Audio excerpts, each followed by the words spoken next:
The smell hit before anything else. Motor oil baked into concrete over decades, the faint sweetness of old rubber, and underneath it all, something like iron left in rain.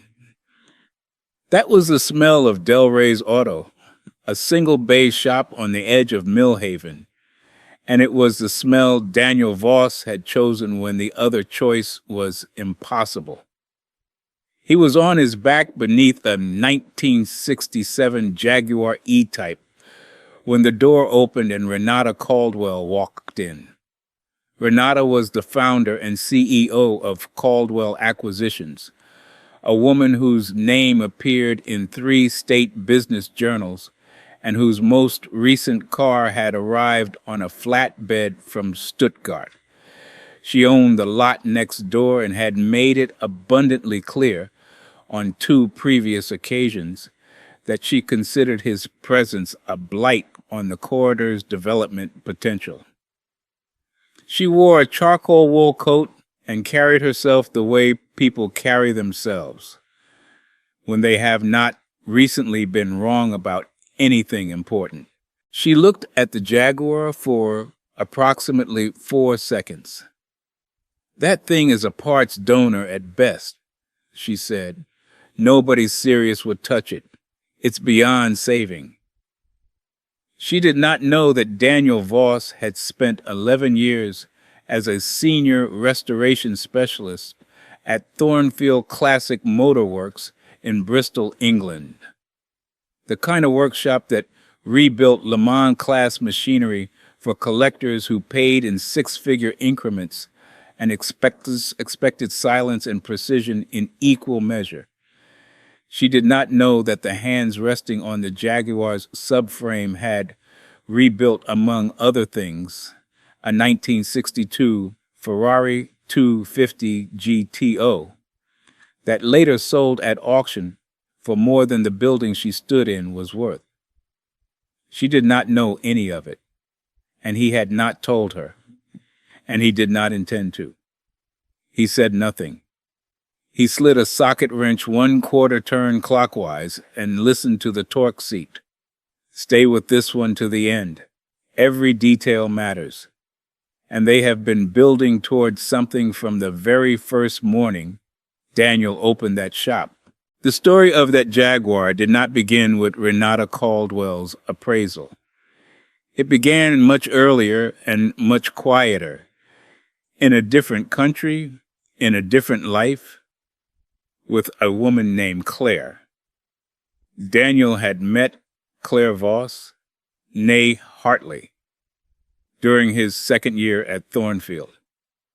She was an apprentice paint restoration specialist who worked with the unhurried precision of someone who understood that rushing a lacquer coat was the same as lying to the car's history.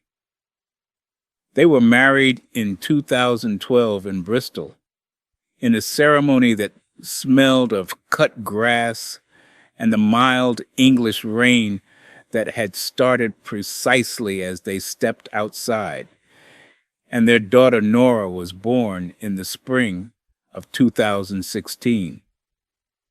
For a time, the 3 of them lived inside a life that felt, as to Daniel, like something he had not quite earned. A terraced house near the Avon. A daughter who laughed at everything. A workshop where acetone and polished steel had become the smell of belonging. Claire died in January of 2019, a blood clot, fast and final, while Nora was asleep down the hall. She was 31 years old, and the lacquer she had been prepping on a 1958 Porsche 356A had still been drying in the Thornfield spray booth when they called Daniel out of the building. Daniel did not fall apart in any visible way. He packed up the house on Avon Terrace, packed Nora's things with particular care.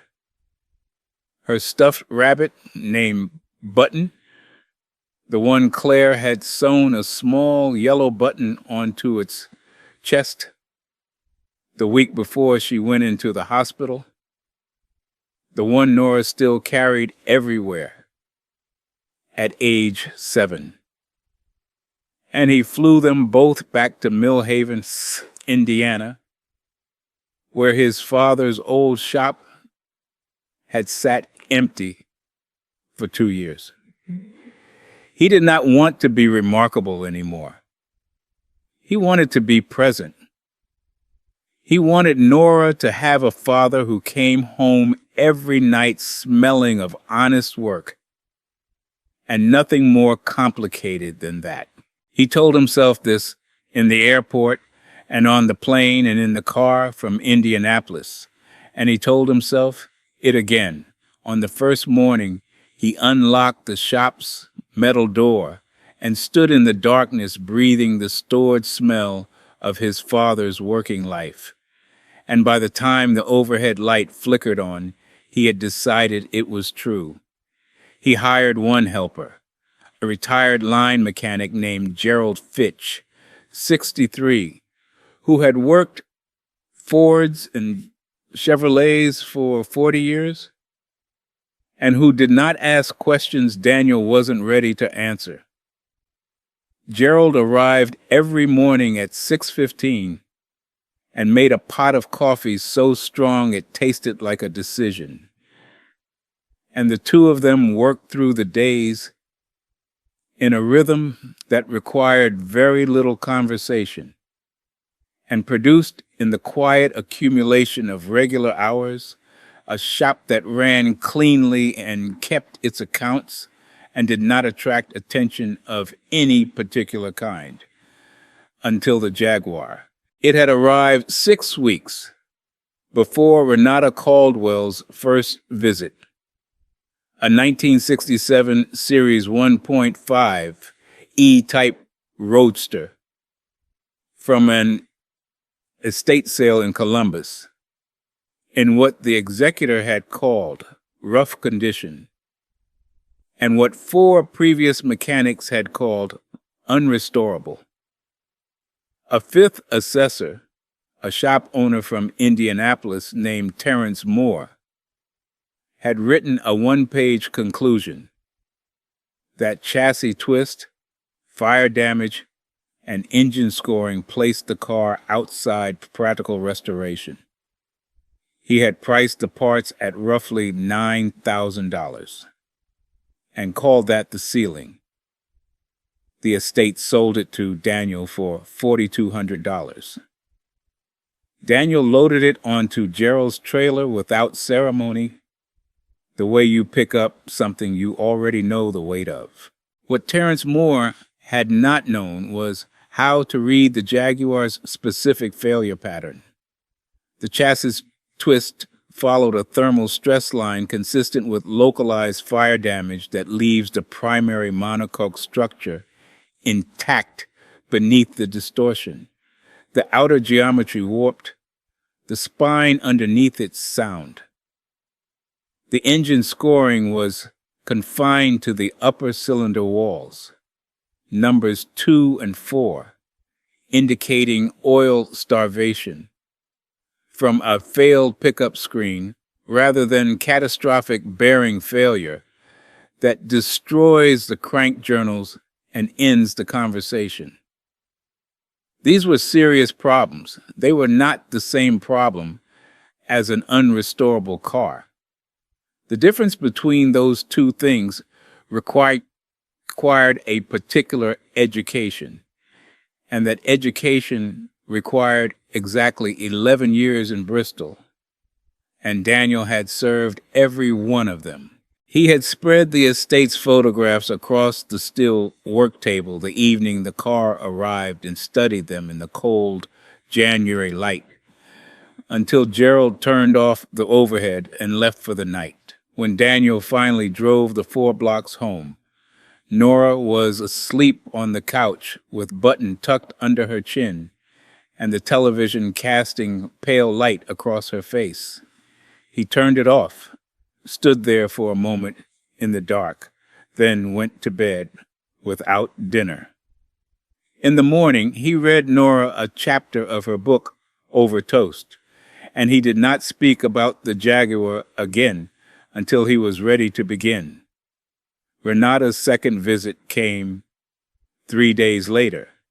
She arrived with a younger man in a blazer carrying a cognac-colored leather portfolio, gestured toward the Jaguar's bay as though indicating something left at the roadside, and said, loudly enough that Daniel could hear from the parts rack, "I've had 3 people tell me it's worthless. You can see why the whole block feels that way." The man in the blazer made a note. Daniel set down the wire brush he was holding, then picked it up again and kept working. Gerald watched from behind a coffee press with the expression of a man storing information. When the visitors had gone, he said only, "You going to do anything about that?" "Not yet," Daniel said. The work began in earnest on day 1. A Tuesday in the 3rd week of January, the shop sitting at 44 degrees, the overhead light casting everything in a color like old newsprint. The Jaguar on the center lift, with its doors open and its interior stripped to bare aluminum tub. The chassis correction was first, not cosmetic work. Structural, painstaking. Heating distorted rail sections with a torch to precise temperatures Daniel had learned by the color of the steel rather than any gauge, applying controlled pressure with the frame equipment, measuring deflection with the dial indicator at 12 reference points along the chassis spine, allowing the metal to cool completely before touching the indicator again, then measuring, recording, adjusting. Gerald operated the press with the steadiness of 4 decades of precision work, watching Daniel's face for the signal to release. Daniel read the indicator and called the numbers and wrote them in small, careful figures on a yellow legal pad that he kept on the corner of the work table where he could always reach it. By midday on day 2, 6 of the 12 reference points were within specification. By late afternoon of day 3, 9. On the afternoon of that 3rd day, Nora came after school. 7 years old, red wool coat, button carried by one ear in the particular way she had carried him since she was 4, and he had lost his left glass eye, and she had decided he preferred it. She climbed onto Gerald's shop stool and watched her father work without speaking, with the patience of a child who had learned without being taught that good work required quiet. Eventually she asked, "Is the car sick?" Daniel said it had been, yes. She held button more carefully against her chest.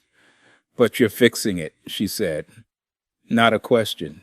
A statement of observed fact, delivered with the certainty of someone who has watched a reliable person work before. "Yes," he said. She opened her library book and read while the frame press applied 2,300 pounds of corrective force to a chassis that 5 professionals had written off entirely. By day 7, the chassis measured within 3 millimeters of factory specification at all 12 reference points. Thornfield's standard for exhibition class restoration was 5. Daniel had beaten it by 2. He wrote the final numbers on the legal pad, reviewed the column once, and set the pen down. The engine teardown began on day 8. The cylinder scoring was exactly as predicted. Upper walls, numbers 2 and 4, the bore surface scratched in the characteristic longitudinal pattern of oil starvation at high RPM. The block was sound. The crank journals measured within tolerance on all 6 throws. He found the failed pickup screen at the bottom of the sump, distorted and packed with lacquered sediment, and he set it in a small tray on the corner of the work table where he could see it. A screen the size of a playing card, the exact reason 5 experts had called the car dead. He sourced a correct specification replacement block from Vandermeer Classic Onderdelen in the Netherlands, a company whose catalog he had known from his Bristol years, and whose parts manager, a deliberate man named Hendrik, answered emails within the hour regardless of time zone. The block arrived on day 12 in a wooden crate sealed with Dutch customs tape, packed in wax paper, and Gerald ran a hand along its bore surface the way you run a hand along something that confirms a belief you already held, and made a sound of quiet appreciation. The bodywork was the longest phase. The rear quarter panel required complete replacement with period-correct 18-gauge steel, shaped to match the original contours. A process that at a lesser shop would have meant ordering a reproduction stamping that fit approximately and required filling to look correct. Daniel did not do that. He fabricated the panel himself over the wheeling machine in the shop's back corner, working it in long, slow passes, checking the developing crown against a paper template he had made by tracing the undamaged driver's side. He had learned panel fabrication at Thornfield alongside Claire's painting work, had understood early that the 2 disciplines were not separate things, but 2 expressions of the same standard, and that no paint job, regardless of the mixer's skill, would survive a panel that was not correct beneath it. He did not think about Renata Caldwell during this work. He thought about Claire and the way she used to rest the back of her fingers on a freshly prepped surface to feel for imperfection before she ever uncapped the gun. Fingers soft to read the surface the way a blind person reads a page. He thought about Nora asleep 4 blocks away with Button on the pillow beside her.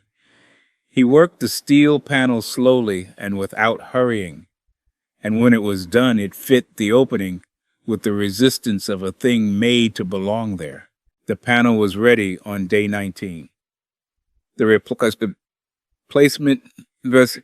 engine was mated to the gearbox and back in the car by day 22. Every torque figure referenced against the factory workshop manual Daniel kept on the shelf between a voltage tester and Nora's drawings. On day 24, Gerald torqued the cylinder head to specification in the correct sequence while Daniel stood at the ignition. They had not discussed what the car would sound like when it started. They both knew. The inline-6 fired on the 3rd crank and settled into the specific layered, slightly imperious idle that the XK engine had produced since 1948, a sound that does not translate immediately into description and does not require it. It filled the shop completely. Gerald said, "There she is." Daniel wrote the date on the legal pad and underlined it once with a single firm stroke. The paint went on over the final 4 days. Daniel mixed the color himself. Opalescent gunmetal, the original factory code, cross-referenced against Thornfield's spectrometer records, still archived on a thumb drive in the shop's top drawer. the same drive he had carried in a jacket pocket from Bristol to Indianapolis, without once putting it in checked baggage. He applied the color in long, even passes over correctly prepped and primed steel, waiting between coats, the precise flash time that Claire had written in her own handwriting. In the margin of the technique notes he had kept from their years working side by side,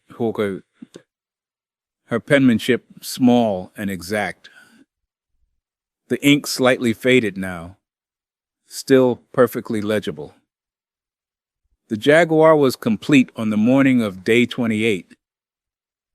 Before Nora woke, before Gerald arrived, before the street outside had any traffic. Daniel stood alone in the empty shop in gray pre-dawn light and looked at the car for a long, quiet moment. He set his hand flat on the driver's door, the way Claire used to set the back of her fingers on a finished surface, and the metal was cool and smooth and correct beneath his palm, without a ripple, without a fault. The color in the early light like a still piece of weather. He stood there until the light changed. Then he went home to make Nora's breakfast. Renata had arranged a public appraisal at the Mill Haven Collectors Forum, a quarterly event at the Riverside Civic Center, attended by brokers, collectors, and the kind of interested observers who follow automotive provenance the way others follow markets. She had offered in an email's equal parts condescension and commercial self-interest to facilitate a market introduction in exchange for a 30-day exclusive listing. Daniel agreed to the appraisal and declined the listing without explanation. She did not know why. She did not yet know what was parked in Gerald's trailer outside the Civic Center that Saturday morning, or what it would do to the story she had been telling about the shop on the Mill Haven corridor.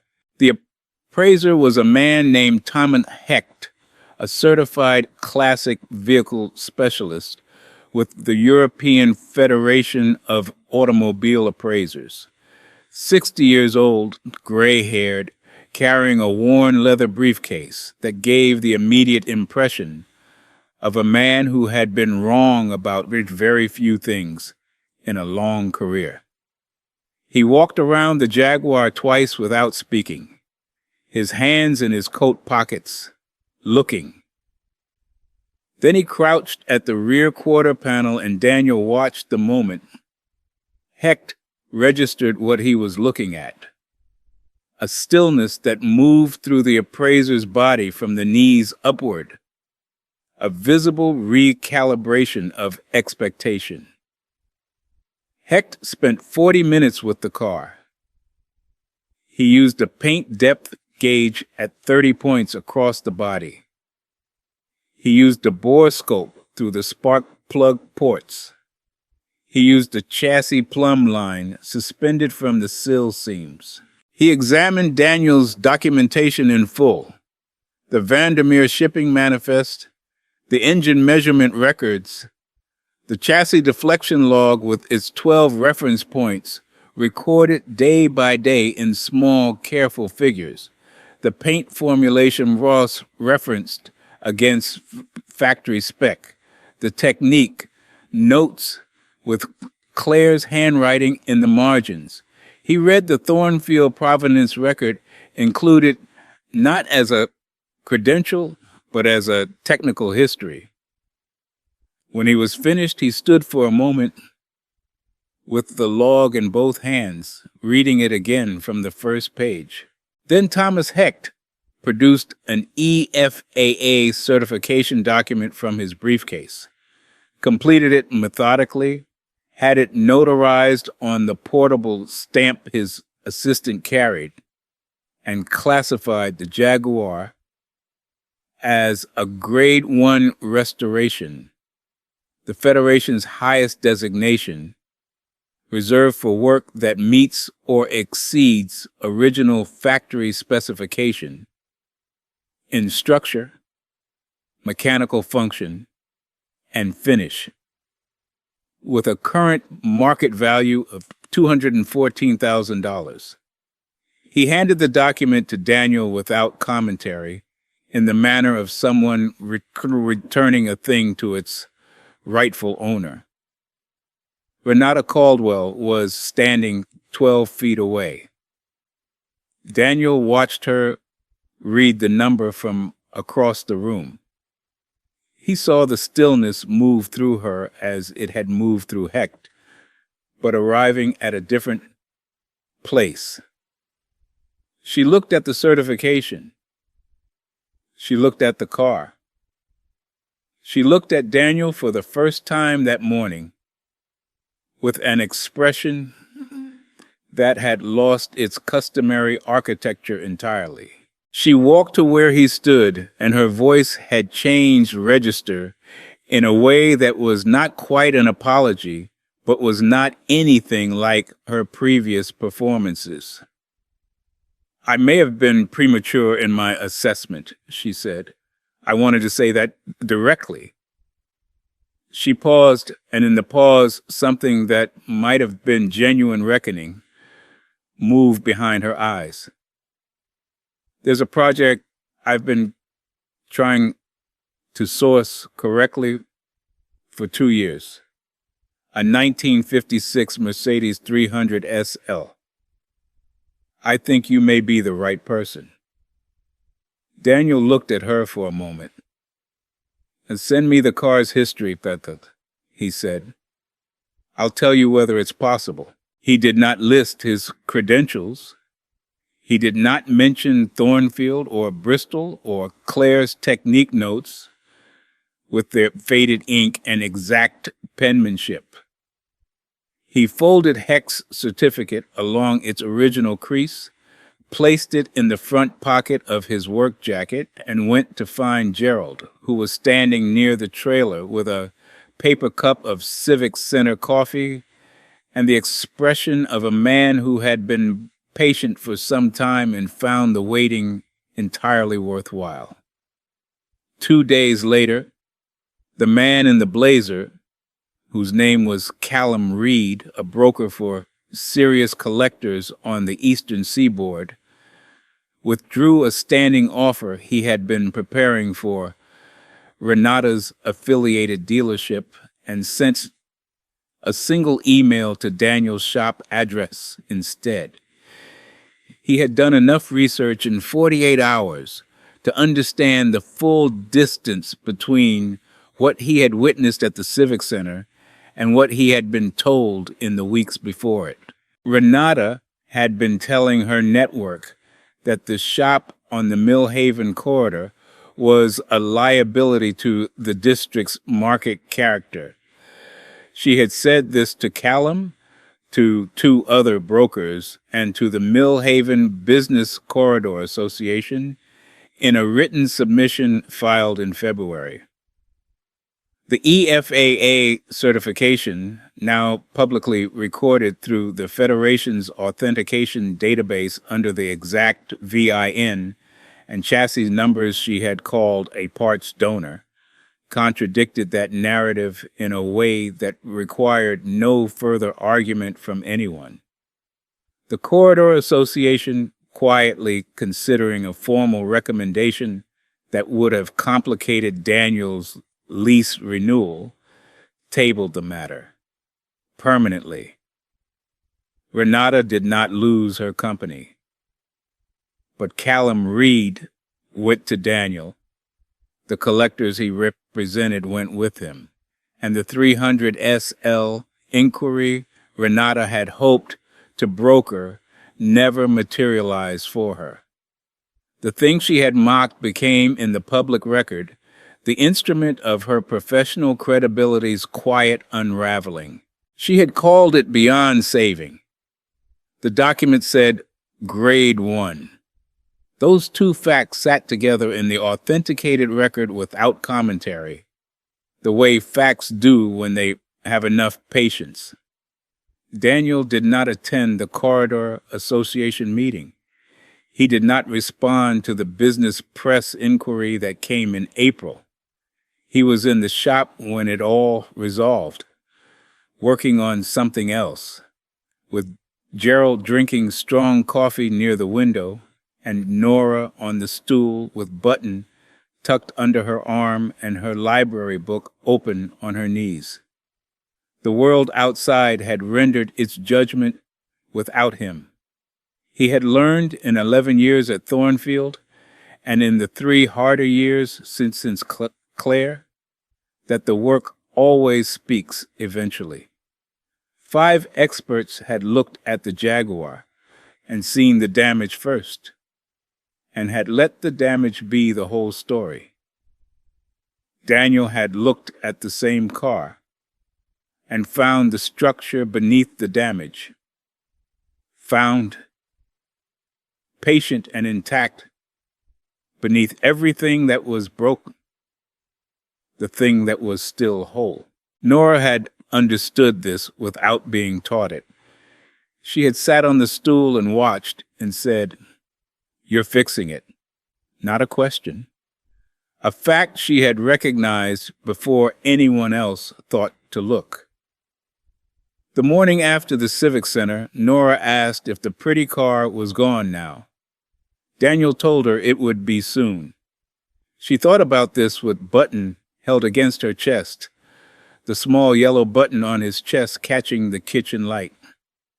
Did it go to someone good? He said he believed so.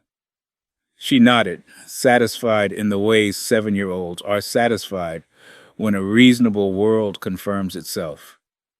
Mama would have liked the color, she said. Then she opened her book and found her page. And that was that. Daniel stood in the kitchen doorway for a moment, the breakfast cooling on the counter behind him. The shop was 4 blocks away. It smelled of oil and coffee and old iron and all the careful mornings that had accumulated there, his father's mornings and now his own. And it was waiting. The Jaguar sold for $206,000 at a private sale, brokered by Callum Reed 6 weeks after the appraisal. The buyer, a collector from Connecticut named William Pear, drove it himself from Millhaven to his estate in Litchfield County, a thing, Gerald noted quietly, that serious collectors almost never did with a car of that value. They sent transporters. They sent enclosed trailers. They did not trust the road. William Pear trusted this one. Daniel added the sale figure to the legal pad in small, careful numbers at the bottom of the column, below the notation for day 28 and the underlined date of the first engine start. Then he turned the page and started a new list. He was working by 5 o'clock the next morning, before the street had any light, before Nora woke, before Gerald's truck appeared at the corner. The shop was cold and still, and the overhead light came on with its familiar flicker and cast everything in that color like old newsprint that he had come to associate with the beginning of honest work. He pulled on his gloves and stood for a moment in the quiet that had always been his most honest companion, the quiet that smelled like iron and patience and the slow, true correction of things that others had decided were past saving. Then he got to work,